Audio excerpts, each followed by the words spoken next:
Jurassic Island, premier parc dédié aux dinosaures de toute la Caraïbe. Parcourez le parc à la rencontre de dinosaures animés à taille réelle. Au programme, plongez dans l'ère du Jurassique en réalité virtuelle avec la toute nouvelle attraction Jurassic VR. Infos et adresse sur le site www.jurassic-island.com.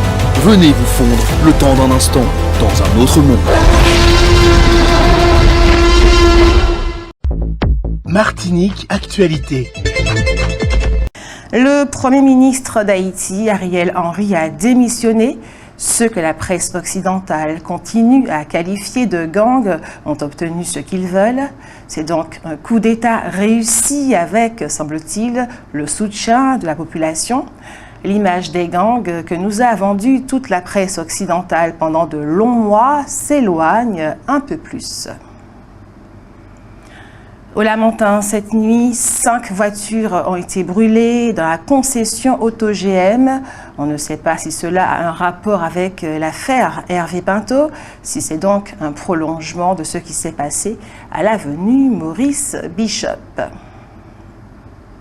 Outre les poubelles et un quart de Martinique Transport, les manifestants venus protester contre l'incarcération d'Hervé Pinto ont brûlé dimanche dans la nuit plusieurs voitures appartenant à des particuliers et stationnées à l'avenue Jean Jaurès. Ils ont également incendié le distributeur de billets du Crédit Mutuel, situé également à l'avenue Jean Jaurès, au Terre-Saint-Ville, un quartier populaire. C'est donc un coup très dur pour les propriétaires de ces véhicules s'ils ne sont pas assurés tout risque. Notons que 8 personnes ont été interpellées et placées en garde à vue. Quant à M. Pinto, il est toujours en détention provisoire.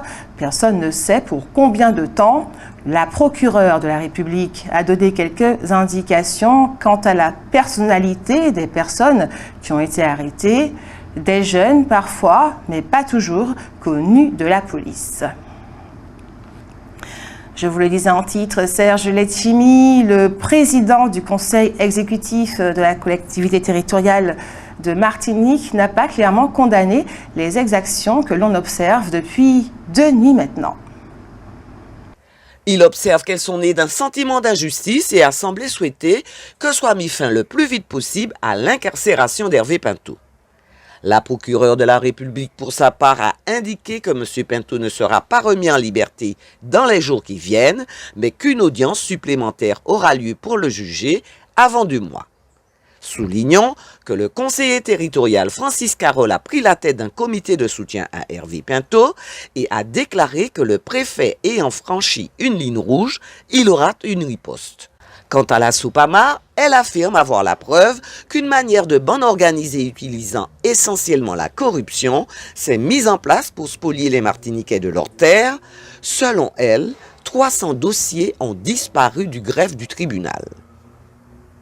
Hier lundi, les transports en commun n'ont pas fonctionné dans le centre pour protester contre le fait d'avoir été pris à partie par les manifestants. Mais certains chauffeurs n'ont pas caché qu'il s'agissait également pour eux d'apporter leur soutien à M. Pinto. Le TCSP a quand même recommencé à circuler en fin d'après-midi.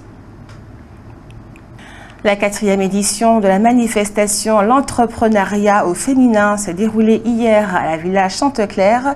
Il n'y avait pas là que des femmes désireuses de créer leur entreprise. Certaines ont dit être là simplement pour être au contact de femmes qui entreprennent. On a noté la présence des élèves du BTS du lycée Joseph Gaillard. Le jeudi 14 mars 2024, de 9h à 16h, la CGSS Martinique organise dans les jardins du parc Aimé Césaire à Fort-de-France le forum Sentez-vous bien à destination des jeunes Martiniquais de 16 à 25 ans. Voici le communiqué qu'elle nous a fait parvenir à ce sujet. L'objectif principal de ce forum est de fournir aux jeunes des informations précises et concrètes de manière ludique et interactive afin de répondre à leurs interrogations sur les droits, les démarches et la prévention en matière de santé.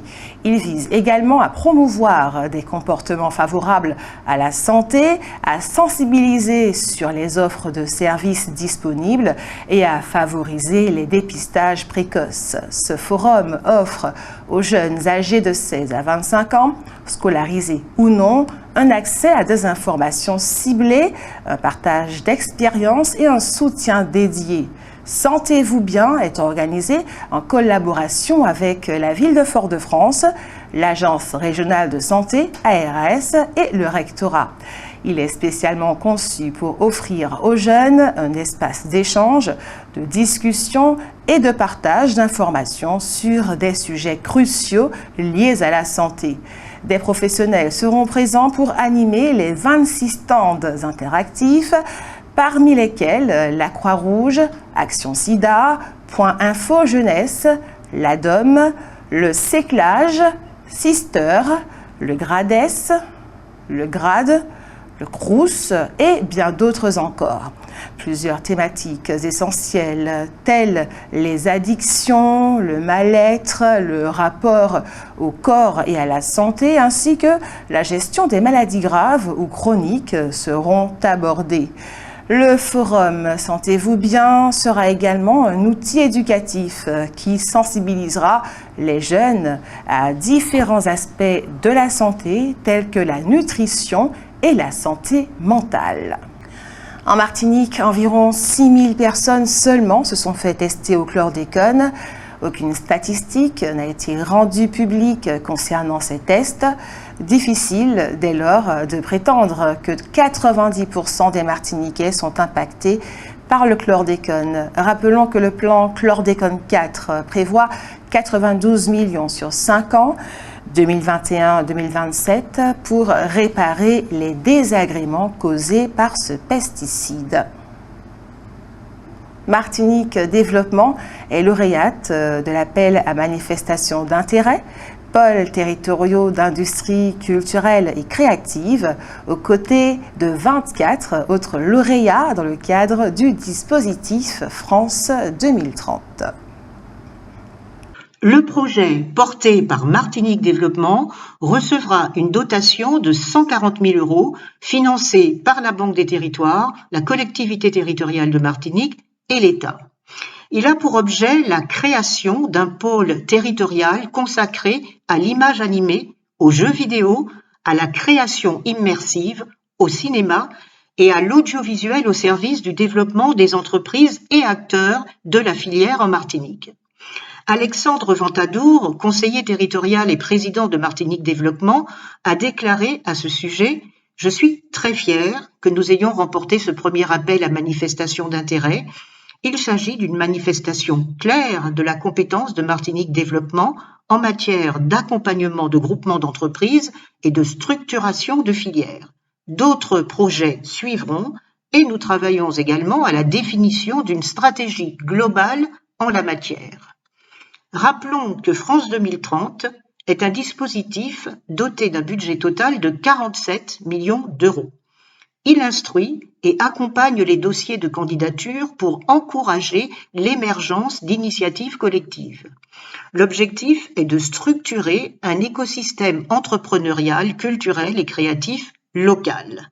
Les secteurs des métiers d'art, de design et création de mode, ainsi que ceux des technologies du son et de l'image sont tout particulièrement concernés. Il s'agit de faire émerger ou de consolider des pôles organisés autour d'entreprises culturelles innovantes, de lieux culturels de diffusion, d'associations et d'établissements de formation et de recherche avec le concours des collectivités territoriales. Un certain nombre de pêcheurs avec à leur tête René Adémar réclament l'ouverture à la pêche de l'îlet Aramier, une zone de cantonnement. Le président du comité des pêches refuse absolument. Il estime que toutes les zones de cantonnement qui existent actuellement en Martinique sont utiles si on veut préserver la ressource, c'est-à-dire que la mer continue à produire des poissons. L'une des raisons d'être de l'octroi de mer est de protéger la production locale contre des produits venant d'ailleurs. Certains professionnels martiniquais estiment que puisqu'il ne peut pas dépasser 30%, il ne remplit pas correctement cette fonction. O-News Radio sur outremernews.fr.